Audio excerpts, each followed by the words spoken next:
Donda by Kanye West. It actually, I don't even have it up. 27 songs, an hour and 48 minutes long.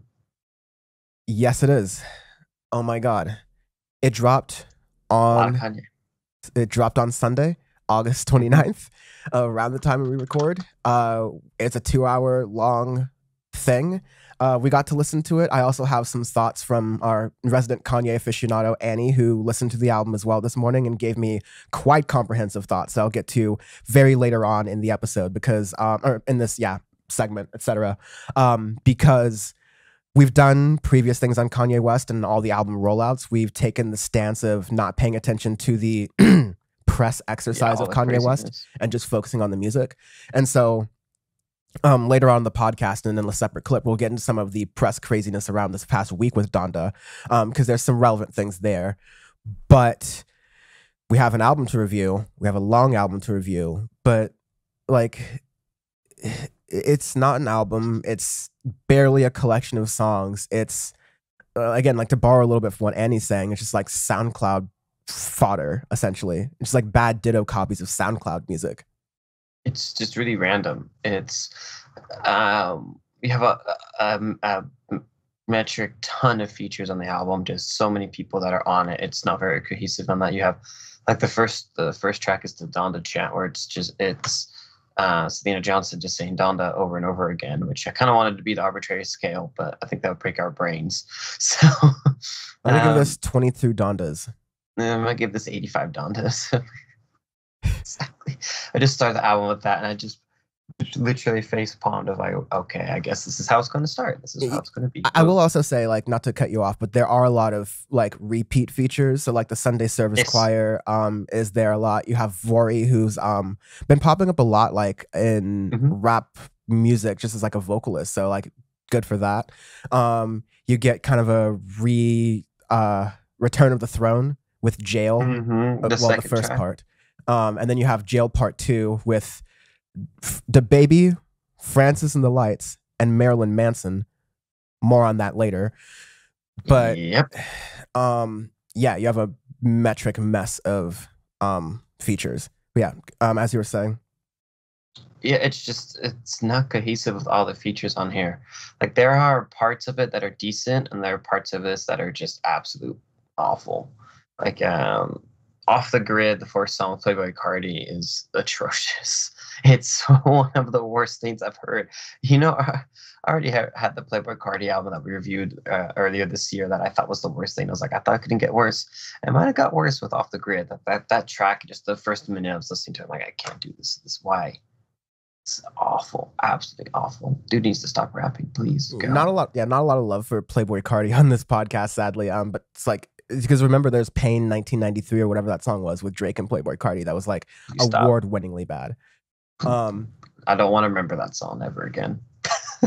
Yeah, and so our where we kind of left Kanye West was like it's better if he is a producer and steps back and does some production and kind of ventures off with that. Agreed. While letting artists kind of come on and do features and do their own thing. But the artists are very much like phoning it in. They probably barely understand what Kanye's trying to do with the song, so they're trying to rap to it to the best they can. Like Jay-Z's lyrics feel sort of like random and haphazard. But to the production aspect of things, you can tell Kanye's venturing and trying a lot of like different things there, and like he's talented as a producer, and so some of those things are like okay. I think some of the like you have Hurricane with Lil Baby. I was gonna say Hurricane and Lil Baby and The Weeknd is a very good produced song. I think The Weeknd's part's good, Lil Baby's part is okay, but overall that's probably the best song on this album, at least from what I've listened to so far. It's kind of hard to say. Got 2 hours of Kanye on here, which is that's still too much Kanye for my brain. 2 hours of hastily listened to Kanye right before the podcast, and not even like it's not even like you hear it in my voice. I think I just like, oh my god, this is so much. But it's at least I also have to say we're reviewing it the morning it came out. We're talking about it as it is on Spotify right now. Kanye West might delete songs and edit songs and change them. So this is the version that was released as is. But what's on the internet right now, there's no explicit lyrics really. Everything's been just censored out, like just muted essentially. It's a very like Kanye West's turn recently, a spiritual sounding record. Or like again, spiritual and religious in air quotes, because like again, a lot of the juxtaposition in the rap music and the subject matter of what you're having here with the religion is a weird juxtaposition to say the least. But also it's this again, I'm kind of alluding to what Annie said here, and she had a long thing, but like nothing in the album really feels moralistic per se, or really motivates one to practice good morals or anything like that. It's more of it's partially like a sort of a diary on Kanye West's idea of religion through the like themes of his like late mother or whatnot.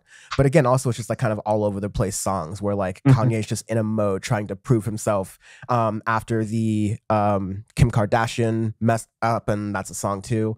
After like all of the stuff with Drake, and we're going to be talking about more of that later. Like, it just seems like Kanye's got a lot on his mind, and he's expressing that in his music, but because he has a lot on his mind, it's all a mess. Getting back to the music of it, the track right after Hurricane, Praise God, with Baby Keem and Travis Scott. Travis Scott, it's his forte is just, it's so dry. Ever since he had the album that came out in 2018, that you enjoyed a lot, and it grew on me a little while after listening to it a couple of times, but he just made that sound, and that's the only thing that he makes now. Yeah, it's just, that's it. And that's, you hear in that song, it's just the same thing, rinse repeat, rinse repeat. He needs to really change up his sound in order to kind of stay relevant. Every other time than the Fortnite and McDonald's shit. Yeah, every time I hear It's Lit, I die a little inside. And it's actually kind of a shame, because like Travis Scott cites, as many artists do, cites Kanye West as being one of his like major inspirations and role models. And Travis Scott like fairly successfully did a little bit of a tweak and changed the trap sound on a mainstream level. So that's like a very following Kanye footsteps kind of deal with what Kanye did with rap. But yeah, the song is just a mess. This song should have been a lot better than what it was. And that's what I can say about everything. It gets to the rest of the album, like out of Praise God, like once you get to past Jonah, you have your cool, like sort of like interesting, somewhat electronic beats, but just kind of get to a really lull that goes on, unfortunately, for like most of the songs till you get to at least like Keep My Spirit Alive, which at that point you're 16 songs in. A lot of these songs, this isn't like new age trap music where you got 2-minute songs. Like there's 5-minute songs here, there's 8-minute songs here. It drags on. I know a lot of people talk about OK with Lil Yachty and Vivio Foreign, but I don't think there's anything special about that track. At least not when I listened to it. I thought it was okay, but I saw a lot of people like on Twitter exploding about that track for some reason. But I think it's another thing that needs to be said is just people need to stop giving Kanye all this attention as the thing. We have to do it because we review music and all of that, but the thing with him is he's going to keep doing all these antics and whatnot, not learn from these mistakes when people aren't going to call him out about it and just praise him as, oh my God, he's a visionary, this or that. I'm like, no.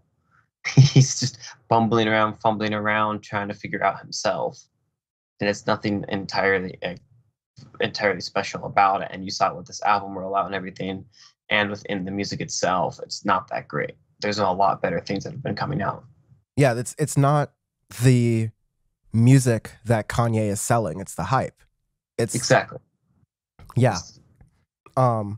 And so I think with that, I think it's a good time to get into what Annie, who has done on an Audioface bonus episode with Kanye West with us, really great, has appeared on Audioface several times, recently did the redesign for Audioface, so all the really cool stuff and the unified thing is from her. So she's a great design mind, but also she's, to preface this, like, with some of like the history, she was a Kanye fan the same way many people were Kanye fans, like from the 2000s, like from the come up era, like the beginning thing, like that entire story of rap. Like it was such a thing. Graduation era, 808s and even 808s is sort of like a less well-reviewed thing, but now it's just like great in comparison to his later discography.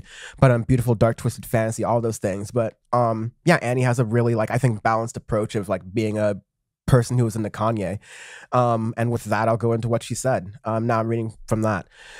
Kanye has always been an innovator for new music movements, and now with Donda, he has become the progenitor of cringe rap. The entire Donda album is cringe.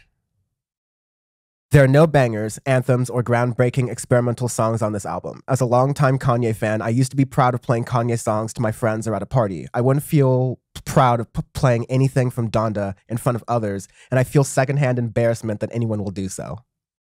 Besides the cringy cognitive dissonance in the messaging, another reason why these songs are so cringe is because everything sounds like SoundCloud rap with a production budget. When Off the Grid came on, I felt disappointed. Even New Again feels like a SoundCloud rapper made an offshoot of Flashing Lights. His tank in quality, I think, is a loss for the music industry because now all SoundCloud rappers will feel empowered to think that this is what good music sounds like, and because Kanye is doing it. Even my actual SoundCloud rapper friend texted me thinking this album is amazing and great production. LOL, there's the proof. I wouldn't even consider this album Christian rap, and again, I'm reading from Annie here. I wouldn't even consider this album Christian rap. None of these songs stir me to be a moral or better person. In fact, the fact that he invites a rapist, Marilyn Manson, and a homophobe, DaBaby, into Donda is a testament that this isn't a Christian vision. It's just the same Kanye inflammatory bullshit under the delusion of being a man of God.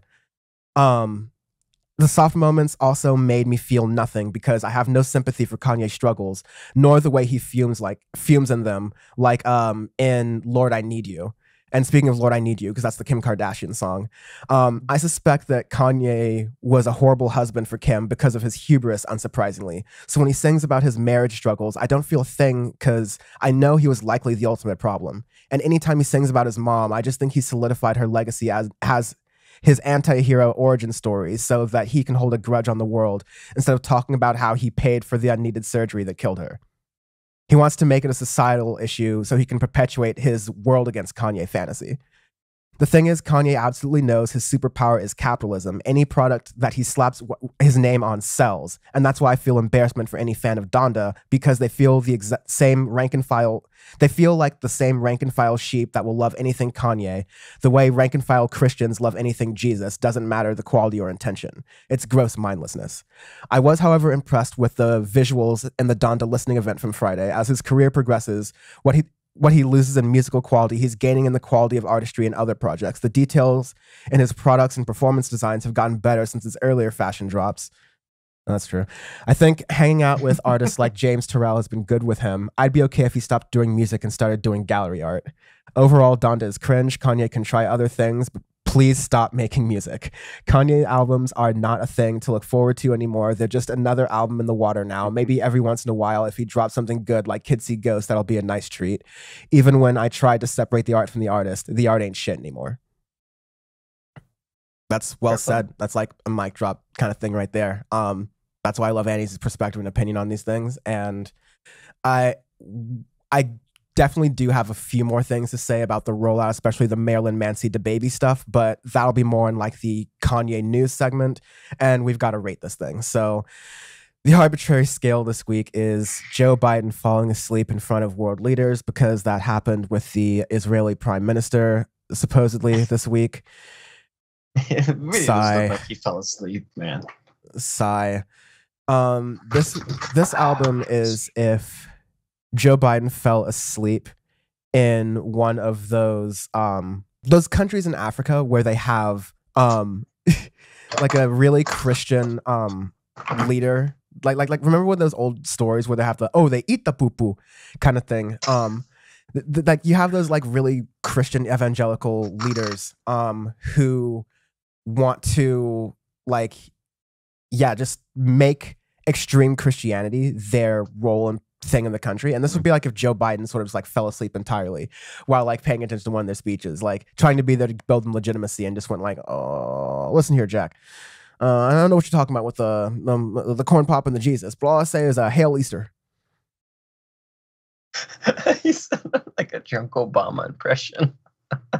Yeah, when I'm Kanye'd out, it's just a vibe. What are you giving this? This is him going up to South Korean prime minister and just falling asleep while they're trying to figure out negotiation talks between peace settlement between them and North Korea, part 8.